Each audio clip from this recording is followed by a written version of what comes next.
Hola corazones, digo corredores, bienvenidos a Contando Kilómetros Podcast.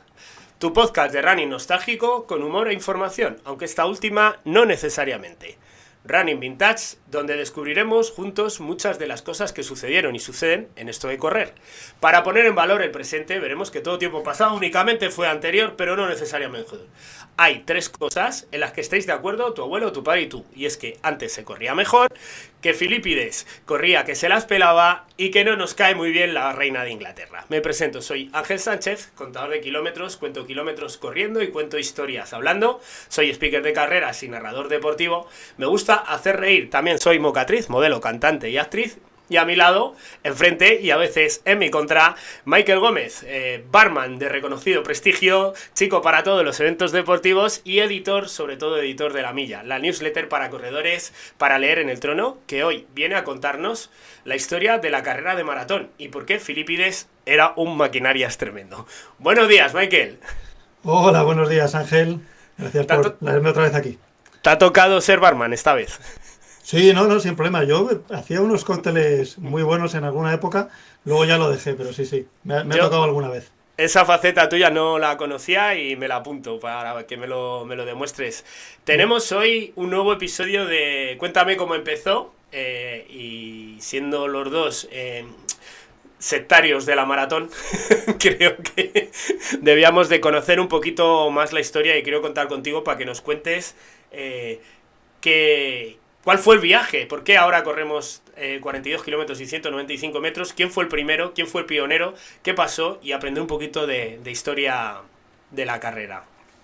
Fenomenal, pues para eso estamos. Yo empezaría diciendo una frase que yo no sé si es mía, pero a mí se me ocurrió un día y yo no la encontré en ningún otro sitio, que para mí Filipides sigue siendo el mejor influencer, porque no siendo el tío con más seguidores, él dio la vida por nosotros. Él es una especie de mesías, porque yo no sé si dentro de 2000 años la gente se va a acordar de Lola Lolita o de estas influencers que hay ahora, de estas tiktokers, o van a pagar cientos de euros para poder hacer uno de sus bailes de TikTok. Pero hay gente que está pagando barbaridades por correr un maratón. Ponte la piel de un arqueólogo dentro de 1500 años y que encuentre un archivo de Gmail con el histórico del WhatsApp de alguna persona y bailecitos de TikTok y que lo analice, a ver cómo va eso. Pues bueno, Filipides fue el primer corredor de maratón. Eso se dice. A ver, lo del maratón, yo es como las pelis de Antena 3. Dime. No, cuéntame la leyenda. Sí, ¿no? Cuando te pones una peli de sobremesa de estas de Antena 3 que te quedas dormido, echado la siesta y te levantas y pone basado en hechos reales. Yo creo que el maratón que nosotros corremos está de alguna manera basado en hechos reales porque hay algunos datos inconexos. No se sabe si el tipo se llamaba Tersippus, Hercius o Eucles o Filipides, porque diferentes historiadores griegos dicen que sí que es cierto que hubo una batalla, la batalla de Maratón, y que hubo un corredor, un mensajero, un emisario que tenía que decir lo que había sucedido para que, bueno, pues que la guerra no fuera más allá. Pero también la distancia... Dime. No, que ahí hay un matiz. O sea, en Atenas tenían orden de lo que se viene a decir quemar las naves, que era matar a los niños, a las mujeres, para que no sufrieran bajo el sometimiento persa, que no sufrieran saqueo, que no fueran violados, etcétera, etcétera, y asesinados de cualquier manera, o pasar a ser esclavos. Entonces había una orden de que si perdían la batalla, tenían que liar la pardísima en Atenas, con lo cual mucha más importancia de llegar a tiempo. Imagínate ese WhatsApp que no llega. Madre mía, sí, el mensajero en este caso, que vamos a suponer que fue Filipides, supuestamente recorrió esa distancia entre Maratón y Atenas diciendo, oye, que hemos ganado y la leyenda dice que lo último que pudo decir es hemos ganado y falleció, pues eso, con un colapso justo en el sitio. Sí, pero que claro, fue premonitorio porque si no, lo que dice Ángel, pues todo el pueblo se habría aniquilado. Y también, claro, la distancia, hay gente que dice que realmente fue de Atenas a Esparta a pedir refuerzos, que eran 240 kilómetros. Luego hay una carrera que es el Espartaldón, pero no vamos a hablar de ella hoy, porque hoy yo creo que ya con el vicio del maratón tenemos suficiente. Pero bueno, ha pasado la historia lo de este hombre y sí que es cierto que su memoria está muy presente y todo el mundo que se pone en las botas de un maratoniano una vez piensa en que de alguna manera está honrando a ese tipo que dio su vida porque ahora nosotros estemos tomando geles en el kilómetro 25. Porque la figura de Filipides, el José Luis griego de allí, por poner un nombre común, en Heródoto sí que lo nombra y lo manda, lo hace viajar hasta Esparta, según lo que comenta, y de ahí lo que comentabas tú de lo más cachondo de todo esto, ¿sabes qué es? Dime. Que cuando llegó a Esparta a pedir refuerzos, los espartanos dicen, si estamos contigo, si, yo te comprendo, Filipides, si yo iría.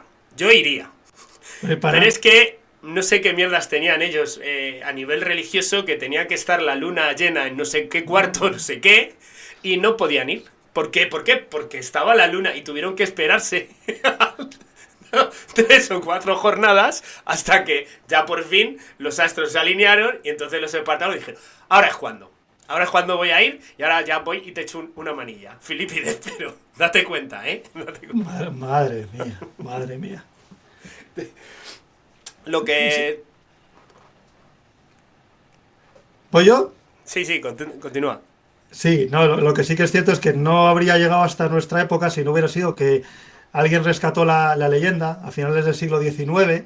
Se dice que fue un filósofo francés, Michel Réal, que entonces estaba su amigo también aristócrata, el barón Pierre de Coubertin, pensando en hacer los Juegos Olímpicos, y dijo, oye, ¿por qué no coges ya que estamos haciendo el circo ¿por qué no coges y metes una prueba que honre, como se van a hacer en Atenas, que honre la figura de Filipides?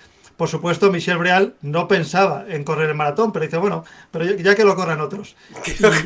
Y bingo, o sea, salió de la leche, porque fíjate cómo estamos ahora.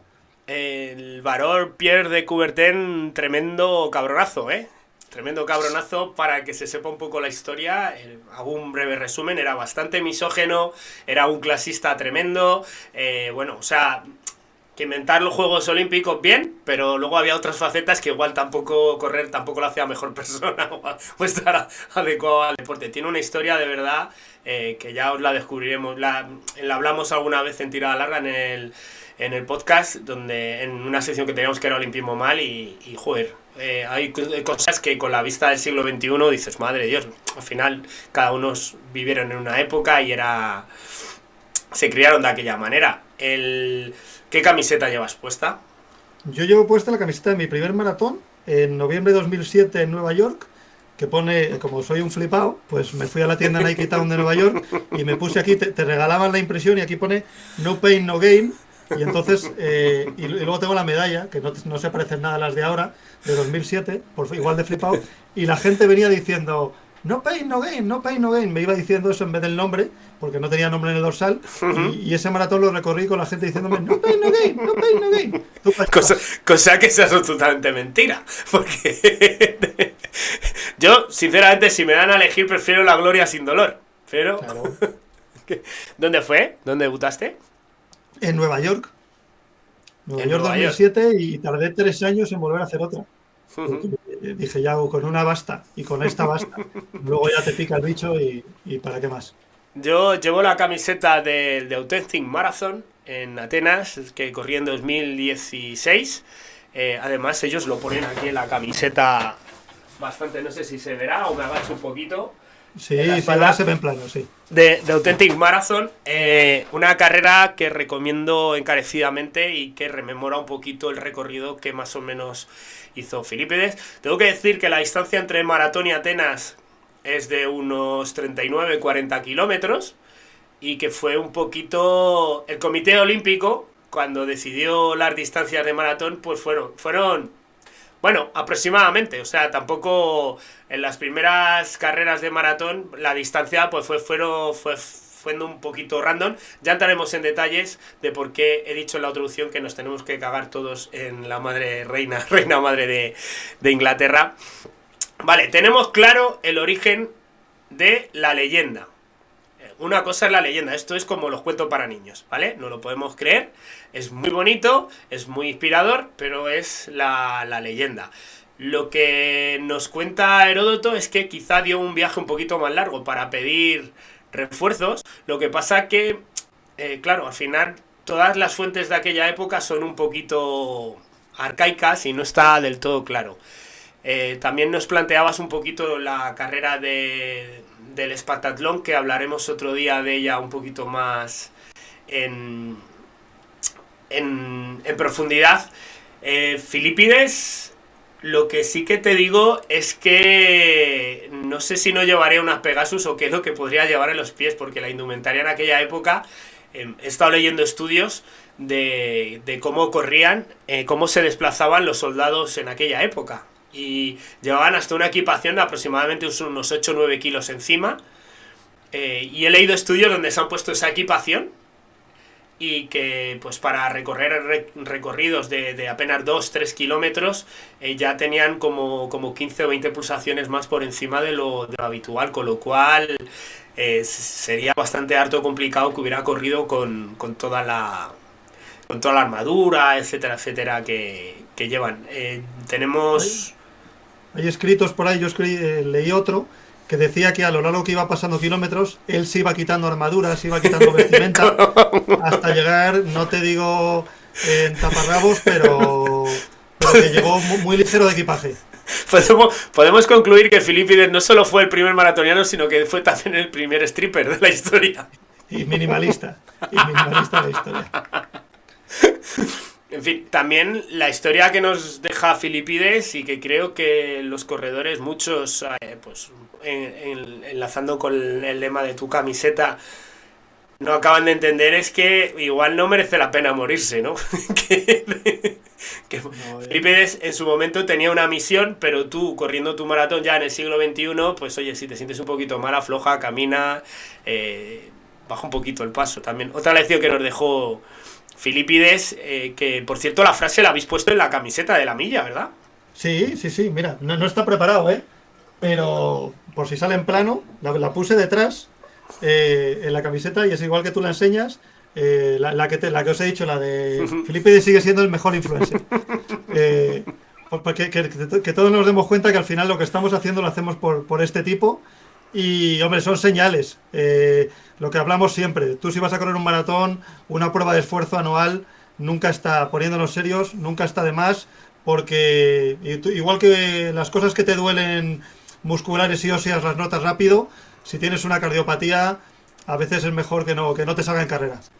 Desde aquí recomiendo, como briconsejo, sin entrar en debates de sanidad pública privada, todo aquel que tenga un seguro privado, que vaya a su cardiólogo y le diga que hace deporte de resistencia. El cardiólogo muy probablemente le haga un ecocardiograma allí mismo, un electrocardiograma, y le mande una prueba de esfuerzo, que a nivel deportivo no te va a decir absolutamente nada, no te va a decir cuáles son tus rangos a nivel cardíaco, etcétera, pero sí que va a ser un mínimo exigible para que a nivel médico cualquier cosa que se pudiera detectar, no es una ciencia exacta. Hemos visto fallecer por colapso a futbolistas de primera división con todos los medios disponibles a su disposición. No es algo exacto, pero al menos si algo que te pudiera cantar en cualquier prueba de esfuerzo normal, pues por lo menos hacerla y aprovechar el puñetero seguro médico, que para eso lo tenéis, ¿vale? Apuntaros. Bueno, en principio el plan es no morirse. Aunque a lo largo de la historia de la carrera ha habido bastantes colapsos, sobre todo a la hora de enfrentarse a grandes carreras. Las carreras pedestres tienen un gran historial y empiezan en parte con la historia de maratón. Nos ubicamos en el primer maratón. ¿Dónde fue? El primer maratón de la era moderna ya... ¡Ay, no he enseñado la medalla! Ah, sí, joder, muy chula, porque además ese es el estadio Panathinaiko, ¿no? Entiendo. Exactamente, no sé si vale. Tiene 2500 años, un estadio de mármol increíble, la única meta donde he llorado, Michael. Pues ahí fue donde terminó el primer maratón original, porque los Juegos Olímpicos, Coubertin, que sabía algo de marketing, no los empezó a mover por los continentes, sino que dijo, bueno, la primera, la original, la vamos a hacer en Atenas, 1896, y el ganador de ese primer maratón original, que tuvo unas 25 millas, unos 40 kilómetros, un poco a su caer, fue un griego, que fue el único griego que ganó una prueba de atletismo en Atenas en 1896, que se llamaba Spiridon Luis, que suena como a cómic a héroe de cómic o algo así, de TV antiguo. Me suena como a fragancia para después de afeitar o algo así. Sí, a avioneta y plano de la Segunda Guerra Mundial y cosas así. Espíritu Luis, que este tipo había sido militar, pero trabajaba repartiendo agua y le cogió un antiguo coronel suyo y le dijo, oye, que yo sé que tú a esto le das, y más o menos de alguna manera lo convenció para que hiciera algo que la única historia que oía anteriormente era que el tío que lo había hecho había muerto. Entonces no es que hubiera muchos voluntarios para correr el maratón original. Es que al pobre Espíritu Luis lo coaccionaron directamente para que se apuntase a la carrera. Fue en contra de su voluntad porque hubo un oficial del ejército griego que ya lo vio, pues cuando juegan al fútbol, pues ya vio que corría bastante, le dijo que tal. Y te voy a contar un secreto. Estamos los maratonianos con la carga de hidratos y Espíritu Luis se sabe que para prepararse la maratón, aparte de rezar, porque estuvo rezando, estuvo en ayuno 2 días previos. ¿Sabes? O sea, ni carga de hidratos ni hostia. Se metió el tiempo sub 3 horas, para debutar. 2:58:50 en 40 kilómetros, por supuesto récord olímpico porque era el primero que se hacía, récord mundial porque era el primero que se hacía, y hombre, yo ahí creo que, sabiendo que este hombre era repartidor de agua, es un homenaje a don Ramiro Matamoros, que repartía patatas fritas, que hablamos de él en el podcast anterior, porque realmente es eso, es decir, oye, pues fíjate, al final a lo mejor tiene algo que ver el estar todo el día de pie y moverse tanto, ya sin coñas. Grande Espíritu Luis. Cuenta la leyenda, la mitomanía allí en Grecia, que antes de llegar al final del recorrido le dio tiempo a pararse en la localidad de Pikermi, a entrar en un bar y comerse una naranja y beberse un vaso de coñac. Os dejo eso ahí en la cabeza para que luego detectemos ciertos patrones en maratones posteriores. Además contaba, leo en la misma fuente, un especial de RTV en la web, que las zapatillas con las que corrió se las compraron todos sus vecinos, que hicieron una colecta para que Spiridon llevara unas zapatillas decentes para correr, y que después de ganar la medalla de oro se retiró al pueblo donde nació y estuvo trabajando como granjero y agente de policía, ¿vale? O sea, también podemos tener claro que los ladrones lo tenían fastidiado para huir del bueno de Spiridon en su localidad, donde se retiró finalmente a vivir. El segundo maratoniano de la historia en cruzar una línea de meta. El primero se murió, el primero obligado, el segundo obligado. El segundo obligado, y nosotros pagando en ocasiones cientos de euros y loterías y viajes por hacer lo propio. Pero bueno, hemos evolucionado, yo creo. Además, creo que en esa edición de los Juegos Olímpicos hubo polémica porque el tercer clasificado lo pillaron montándose en un carruaje. ¿Sabes? Sí, estoy leyendo. Tomaron la salida 17 corredores, de los cuales 12 eran griegos. El ganador fue Espíritu Luis. Segundo, Carilaos Basilakos, también griego. Y tercero, Espíridon Velocas. Pero fue descalificado porque se descubrió que hizo parte del recorrido subido en un carro, por lo que medalla de bronce pasó al húngaro Gyula Kelger. O sea, enlazando con la sección que tenemos, correr no te hace mejor persona, ya había algún tramposillo por ahí intentando colarla, que era Spiridon Velocas, que se montó en un... O sea, el cuarto corredor de maratón en cruzar una línea de meta era un tramposo. El primero se murió, al segundo lo obligaron, y el cuarto hizo trampas. Los Juegos Olímpicos, en la distancia, más o menos para que lo ubique el oyente en la cabeza, la distancia entre maratón y Atenas son 39-40 kilómetros. La maratón genuina, que soy fan absoluto de que vayáis a correrla, primero está muy bien organizada, tiene un recorrido lineal, como es lógico, y lo que hace es, según sales de maratón, aproximadamente al kilómetro, haces como un bucle en una rotonda, tiras hacia un lado, pasan a visitar por delante del cementerio de maratón, y donde te dan una ramita de olivo. Ramita de olivo que no sé dónde tengo, pero que yo me traje desde allí. Y en los habituallamientos había esponjas de Bob Esponja, que era otra cosa también muy singular. Muy tradicional de la época.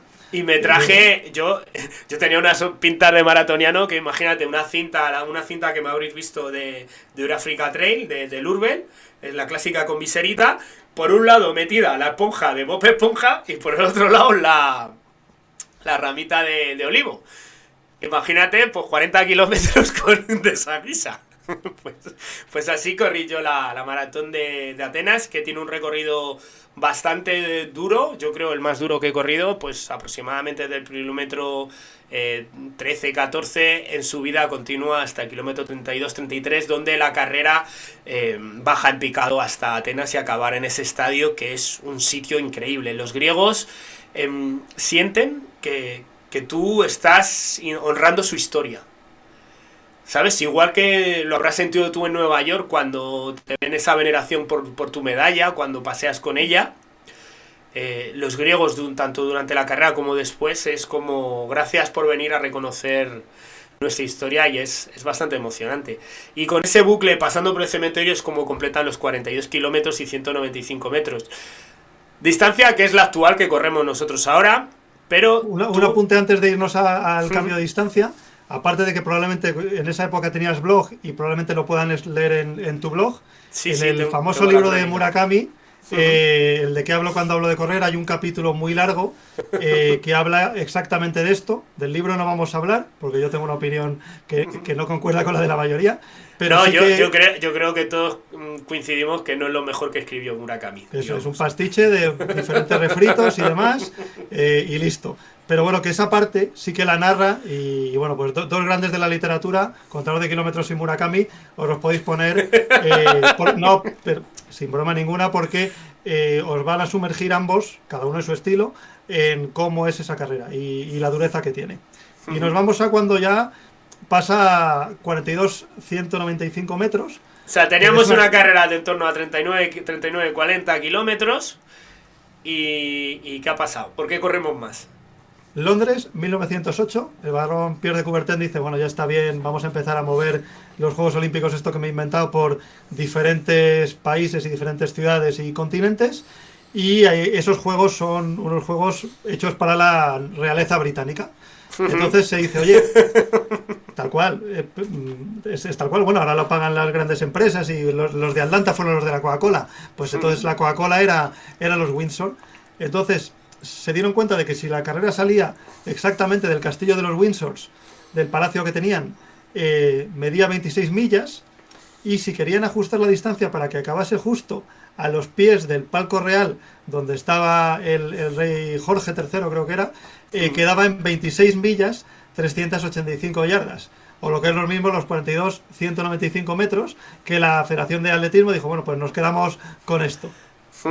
Y entonces, gracias a que la reina de Inglaterra quería ver la salida desde su castillo, la señora no quiso coger un metro, no quiso coger el papamóvil ese que tuvieran para pasear a la reina, sino que quería verlo sentadita en la terraza comiendo pipas del castillo de Windsor, ¿no? Y entonces, yo, maratonianos, desde entonces, cada vez que he llegado al kilómetro 40 de la maratón, yo pues he tenido unos pensamientos bastante heavies respecto a la reina de Inglaterra, porque gracias a ella es por lo cual corremos actualmente 42 kilómetros y 195 metros, que fue finalmente en 1921 donde se estableció de manera definitiva la distancia de maratón en esas 26,2 millas, que me recuerda a algunos de los tweets iniciales cuando empecé mi cuenta, que puse un tweet algo así como diciendo, no sé por qué corréis los maratones en kilómetros, si en millas se corre bastante menos. Tal cual. Imaginaos también hasta que se homologó la distancia. Es que es otra época y no dejan de ser hace 100 y poco años. Pero imaginaos, es que las marcas, yo he hecho tanto, yo he hecho tal, pero es que eran distancias diferentes. Por eso al final, bueno, hubo que poner, y yo creo que se dijo, bueno, pues la más larga y listo.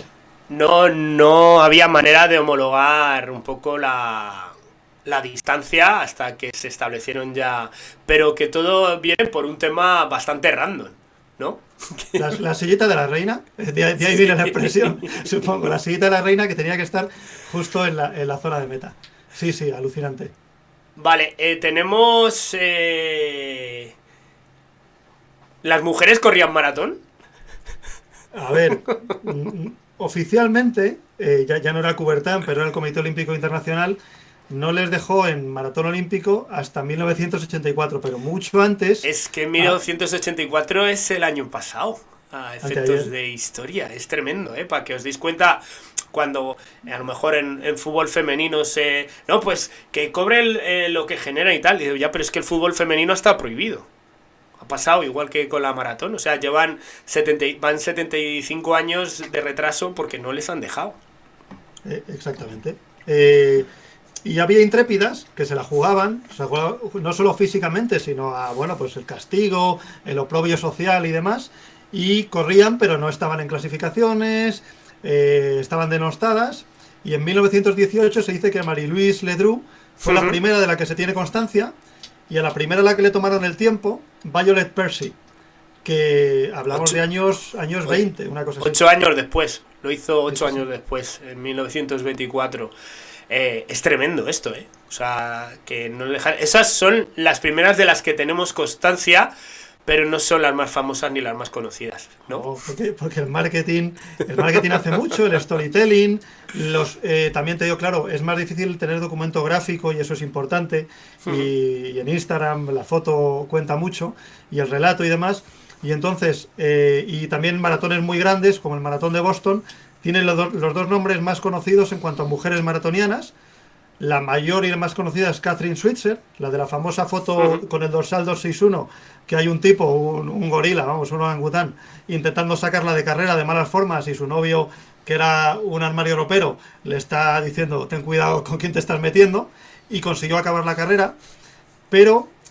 Ella y los americanos para esto son buenos. Yo llegué a conocer a Kathrine cuando vino aquí a hacer unos maratones americanos, unos maratones con el nombre 261, y ella lo que decía era un maratón femenino, quería decir. Ella lo que decía es, soy la primera en correr maratón oficialmente con un dorsal, porque ella se apuntó con las iniciales para que no supieran que era una mujer. Sí, para dar ahí un nombre que fuera un poco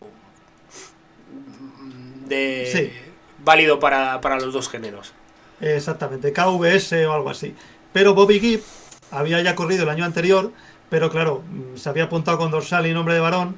No se había apuntado con dorsal y el año siguiente también lo hizo. Lo único que la que ha pasado a la historia normalmente es Kathrine Switzer, no Roberta Gibb. Las dos un sombrerazo, y también es cierto que a veces la casualidad de que justo hubiera un fotógrafo tomando esa fotografía en ese momento es lo que hace la historia, aunque no fueras la primera, es una historia también enorme, y esto no se trata a veces de llegar el primero o el último, sino de comunicar y de trascender y de motivar a la gente.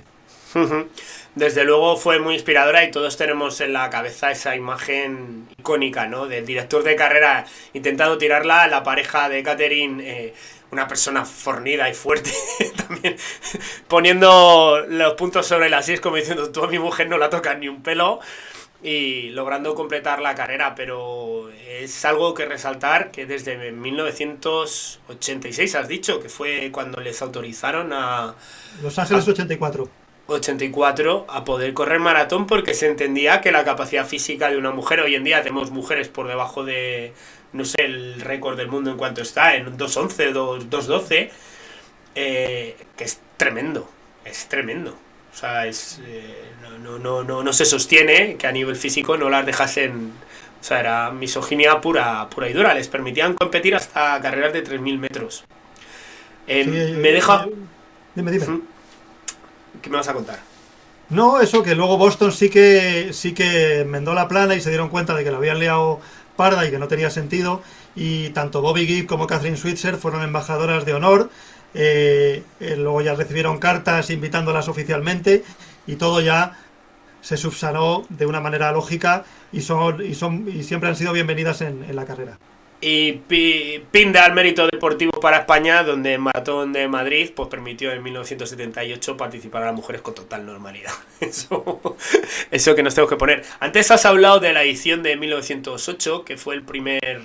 el primer maratón con la distancia de 42 kilómetros y 195 metros. Y tengo aquí una historia para contarte que me hace...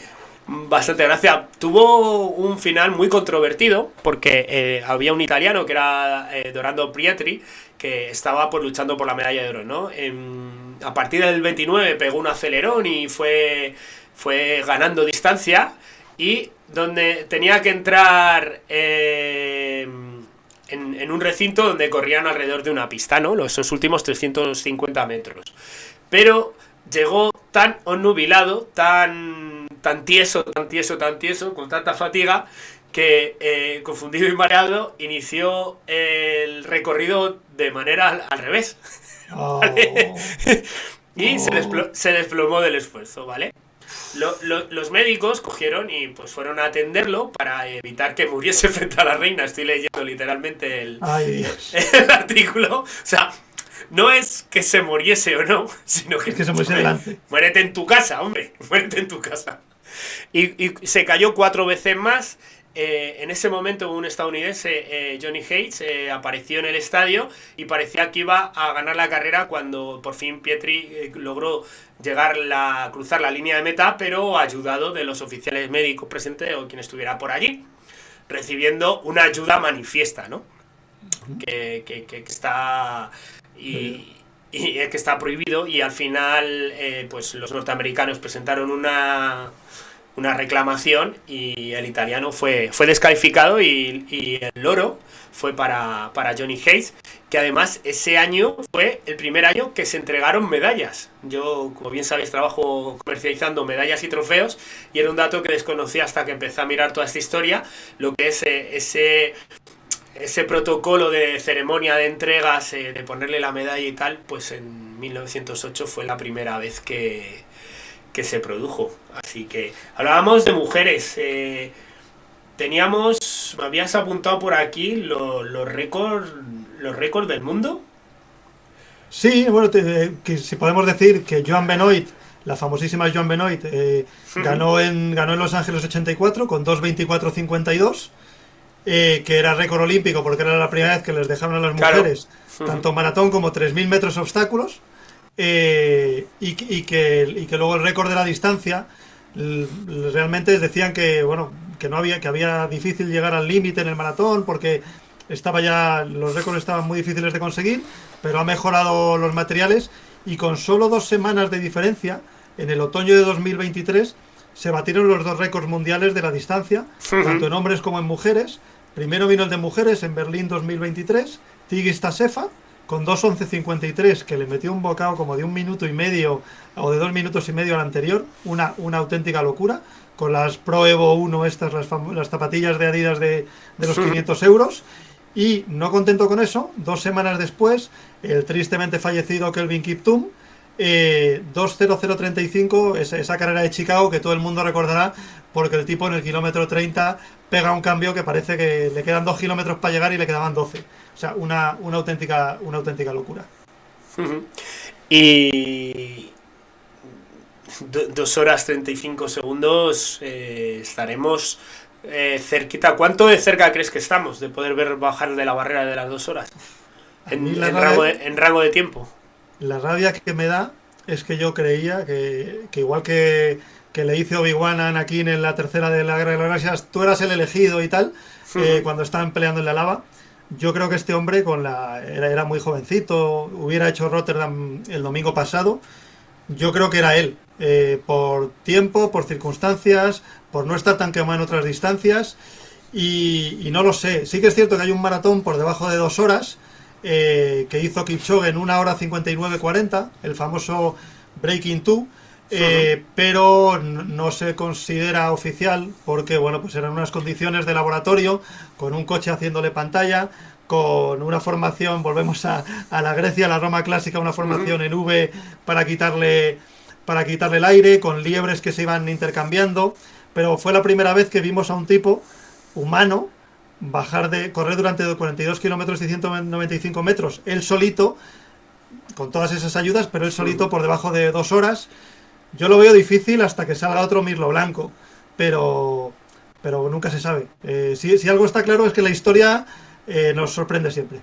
Sí, al final bajar los récords de la milla parecía que era todo imposible y el género humano al final va evolucionando. Hemos tenido muchísimas mejoras en la suplementación deportiva que reciben los atletas, la ingesta de carbohidratos, en los sistemas de entrenamiento, en el material deportivo, en las zapatillas, las placas, las espumas, que no tendrán alguna de estas marcas por ahí guardado en un cajón, que a lo mejor sea la clave de que se pueda bajar. Porque claro, ya estamos hablando de bajar menos de un segundo el kilómetro. Sí. O sea, lo piensas fríamente y dices, bueno, pues no es tanto, ¿no? Para el corredor popular no le va en un kilómetro un segundo más, un segundo menos. Pero a estos niveles es bastante... Ya es apretar mucho, ¿no? El poder lograr esa... Oye, Dime. y de las maratones que has corrido tú, Michael, ¿con cuál te quedas? ¿Con la primera? Bueno, tiene la parte especial de que no sabes la incertidumbre, pagas mucho la novatada, pero tienes la incertidumbre de qué va a pasar a partir del kilómetro 30. Sí, le guardo muchísimo cariño y muy buen recuerdo porque me picó el bicho, pero no he corrido todavía la de Madrid. Ya te decía el otro día que yo creo que será o la última o con una causa súper especial. Para mí ahora mismo Boston en el imaginario. Yo siempre digo, si solo puedes correr una, corre Nueva York, pero si vas a correr más de una, la que mejor sabor te va a dejar es Boston. Yo diría que Nueva York es una gran superproducción de Hollywood y muy marketingiana, y Boston es como una Beovia, es como una peli rural, una peli ambiental en el instituto, Regreso al futuro, pasas por el pueblo que tiene la torre del campanario, su blockbuster, ya no el blockbuster, pero tú ves mucho de las pelis de... El almacén de la construcción. Todo eso. Y pelis de... No es oeste americano, porque Boston es una ciudad grandísima, pero como sales a 40 kilómetros, vas viendo pueblos, te vas metiendo en el ambiente y está hecha no con dos duros, porque tiene mucho presupuesto, pero con un detalle. Yo lo que digo siempre, que te lleven a la salida en los autobuses amarillos escolares de Forrest Gump y de los Simpson, los de toda la vida. Es decir, vamos a aprovechar lo que tenemos aquí en la comunidad y que la comunidad se vuelque. Y fue justo este lunes, yo puse una foto. La salida del maratón de Boston es literalmente una línea pintada en el suelo y un tótem así para que se sepa que es ahí. No es una grandiosidad. A veces lo auténtico no tiene por qué ser lo más revestido. Buscando la historia de la maratón, me he encontrado la maratón de 1904, que la hemos nombrado. Yo creo que ha sido porque fue alguna de las mujeres que intentó correr por allí, o no me acuerdo ahora exactamente lo que hizo, pero leo los titulares, te leo un poquito, ¿vale? El surrealista maratón de Fred Lord, el primer gran tramposo de la historia del deporte. Los bochornosos Juegos Olímpicos de 1904 en San Luis estuvieron marcados por el horror del racismo y las artimañas antideportivas. Además, aparece como el primer gran dopado de la historia, ¿sabes? Le habían dado estricnina y coñac para completar la prueba. Joder. Veo, tramposos, Brady, ladrones y matarratas. La loca historia de la maratón de 1904. Una pésima organización sufrada a la absoluta falta de escrúpulos por parte de algunos de los participantes y entrenadores, convirtió esta prueba en San Luis en la más absurda que jamás se ha acabado. Hubo gente que se montó en coches. El representante de Lord, el caballero que habíamos hablado antes, le hizo subirse al coche y lo llevó a la puerta del estadio. Una auténtica vergüenza, porque el espíritu, digamos, que quedó pisoteado, y volvemos a demostrar una vez más que correr no te hace mejor persona. En esa edición acabaron 14 de los 32 que que comenzaron la prueba. Estamos hablando de un número de participantes muy reducido porque debía de ser muy reducido el número de participantes de estas pruebas, porque ahora vemos 11.000 maratonianos que van a salir en la maratón de Madrid, 40.000 en Berlín, en Nueva York también. ¿Qué números están ya en Nueva York?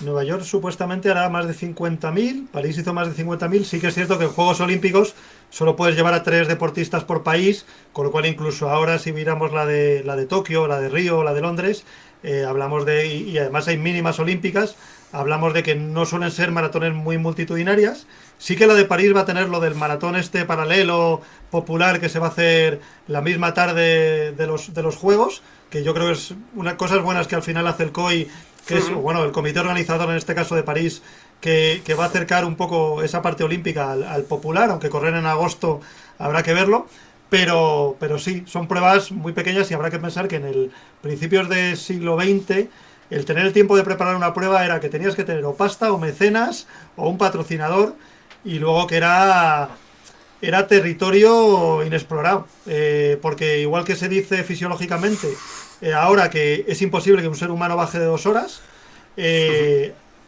médico te decía entonces que era una muy buena idea meterse 42 kilómetros, 195 o 40, lo que fuera, en 1904 entre pecho y espalda?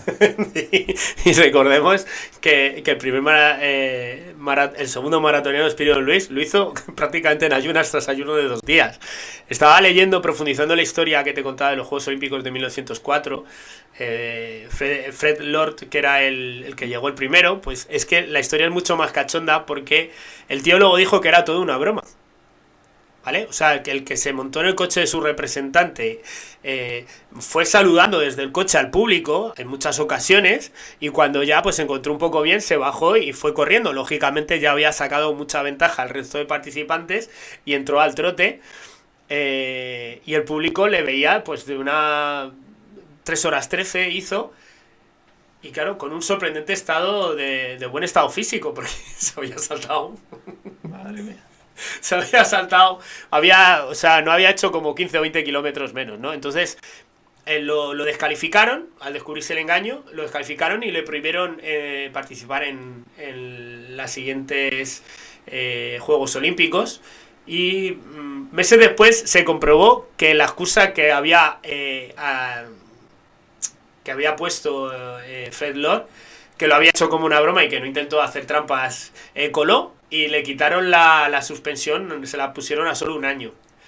Luego acabó ganando en el historial de la maratón de Boston. Si ves el ganador de 1905, pues verás a Fred Lord, que es el cachondo que se metió en el coche haciendo una broma al Comité Olímpico Internacional.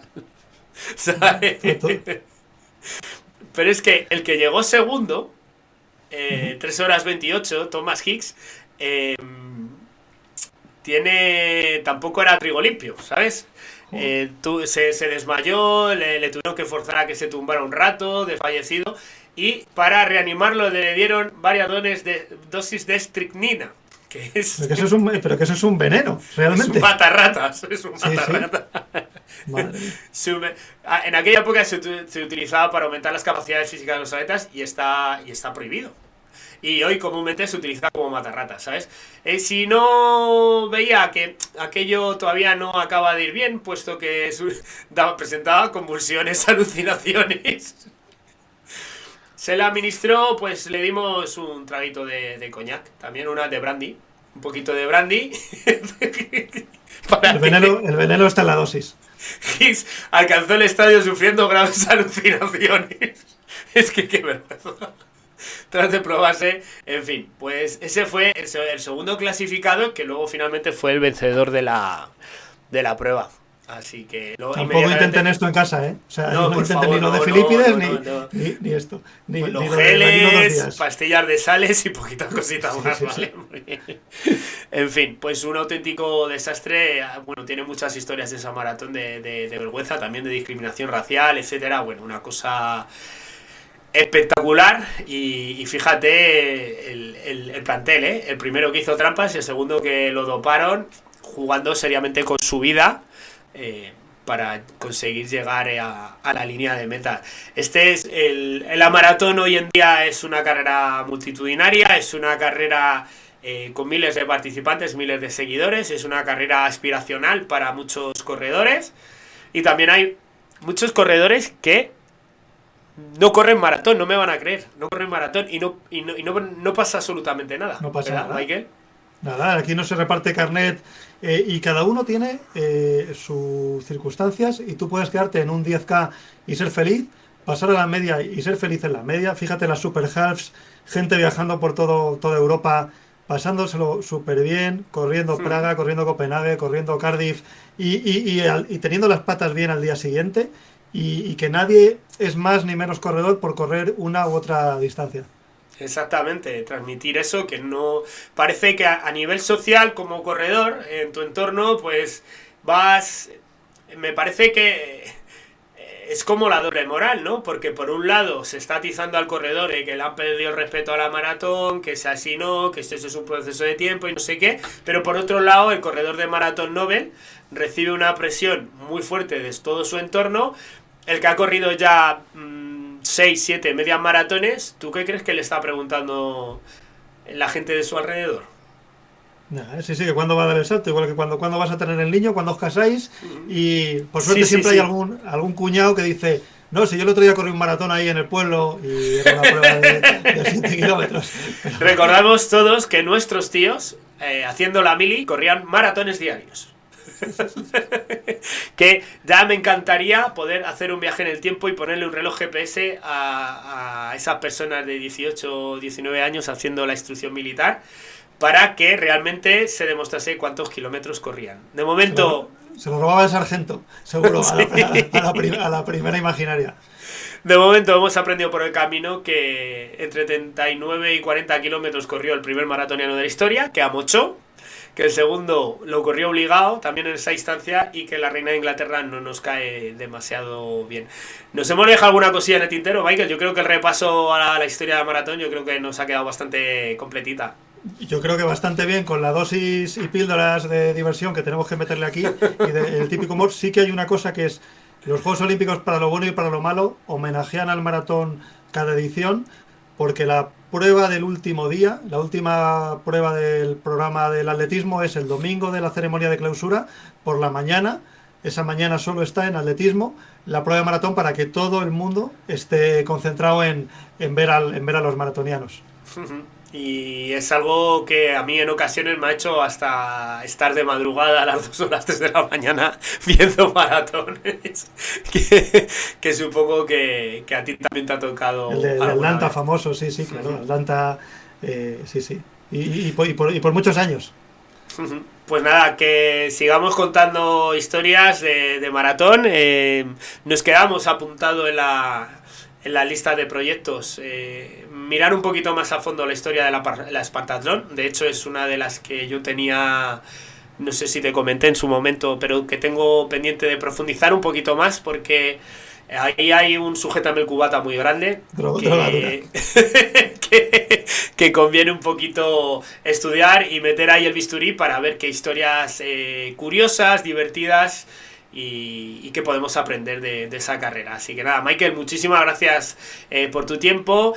Os recordamos que tenemos abiertas ya las redes sociales. A Michael lo podéis seguir en lamilla.run, ¿vale? Ahora creo que lo he dicho ya bien, que en el programa anterior me equivoqué. lamilla.run, para suscribiros a una newsletter que os llegará todos los días. ¿A qué hora? A las 6 de la mañana. Yo en caso es que me pierdo, siempre ahí estás, no fallas. Pues por suerte por ahora sí, 6 de la mañana.